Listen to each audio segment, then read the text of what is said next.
সুজলা সুফলা আমাদের বাংলাদেশ কতই না সুন্দর, তাই না? তার প্রাকৃতিক দৃশ্য শোভা আসলেই বলে শেষ করা যাবে না।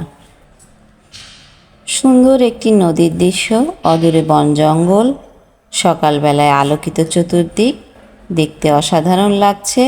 রয়েছে কুঁড়ে ঘর, ঝলমল করছে সূর্যের আলোতে। Hello everyone, it's me Nafisa from Nafisa passion apart. কেমন আছেন সকলে? আশা করছি অনেক অনেক ভালো আছেন। খুব সহজে এই দৃশ্যটি আঁকার পর আমরা রঙিন করে ফেলব বিভিন্ন রং দিয়ে।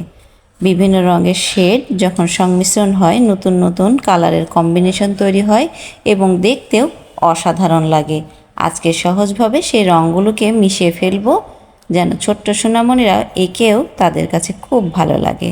ব্যবহার করব লাল, কমলা, হলুদ, যা ঘরের চালে, এবং খুব সহজ একটি পেন্সিল দিয়ে শুধুমাত্র তার চারপাশটাকে রং করে ফেলবো। নিচের অংশে থাকবে খয়েরি রং, আর জানালা আর দরজা খুব সহজভাবে কালো রং করে ফেলবো, যেন খুব সহজভাবে তা ফুটে ওঠে।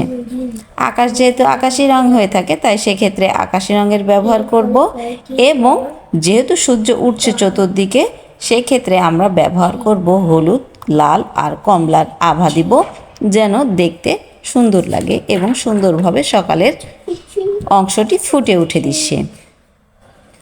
দূরে রয়েছে বন জঙ্গল, সেক্ষেত্রে ব্যবহার করব সবুজ, যেন চতুর্দিক সবুজ দৃশ্য দেখতে খুবই ভালো লাগে, মন জুড়ায়, প্রাণ জুড়ায়।